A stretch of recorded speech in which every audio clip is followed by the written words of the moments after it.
If there's a fire broke out over there, you left the stove on, and there's the fire extinguisher over there, you don't just sit around talking about it.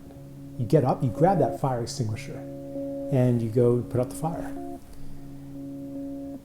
Doing something right now and doing it fast makes sense when you know what to do. You could say that the world's on fire right now, so why are we sitting around? The problem is that we don't have a big enough fire extinguisher. We don't know what to do. The situation that the world faces is more like you see a fire there, and over there, and over there, and everywhere. All the buildings in the neighborhood are on fire. And you just have a fire extinguisher. Are you gonna run into that inferno and start spraying it around, knowing that it won't do any good? Probably what you need to do is to tell everybody. And then, what if people don't believe you? You're like, hey, look, flames, smoke, look, the neighborhood's on fire. And they're like, if the neighborhood were really on fire, then everybody would be in an uproar about it. But they're not. Everybody's talking about Kim Kardashian's underwear, or lack thereof. If the world were really on fire, if global warming were really that much of a threat, if the situation at Fukushima were really that bad, and deforestation, if the oceans were really being emptied of fish, people wouldn't be talking about all those kinds of things. We're surrounded by these signifiers of normality, which makes it hard even for ourselves to believe that the world is on fire. So in those situations, what do? What happens when people don't listen to you? What happens then when you realize maybe that the way you're talking to them is turning them off?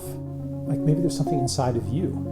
And maybe the world being on fire reflects something inside of yourself too.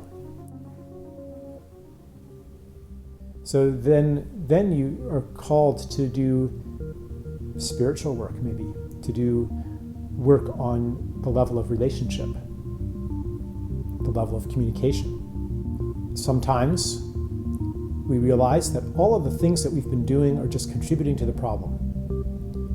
It's like a man running around a maze, and he's desperate to get out, and he's running faster and faster, and he's not getting anywhere. He's hitting dead ends. He's coming back to the center, and a little voice in him says, dude, you just got to stop. You're not getting anywhere. But he says, no.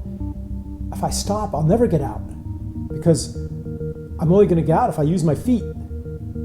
So I better keep running. But eventually he gets tired and he does stop. And when he does, and he pauses, he realizes that there's a pattern to this maze. And he begins to understand why he's been running in circles. And he realizes that there were other passages that he was running too fast to see. And then he can begin to follow a different path. I think that our civilization is stuck in these kind of habitual ways of doing things. For example, the paradigm of control, of the technological fix. And we got to stop. Let me give an example. So Sandy Hook happened last year, a school shooting. And the response was, well, we got to make schools more secure.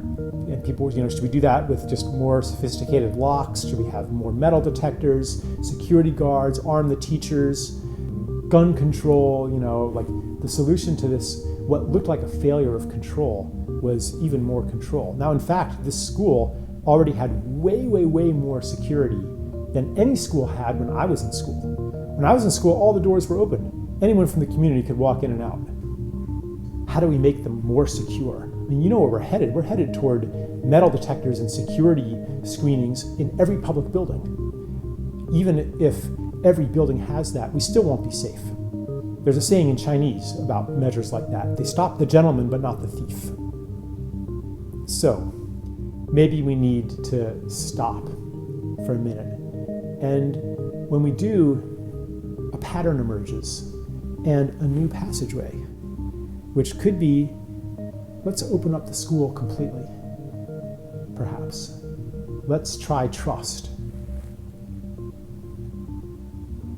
Part of the transition is maybe a period of non-doing.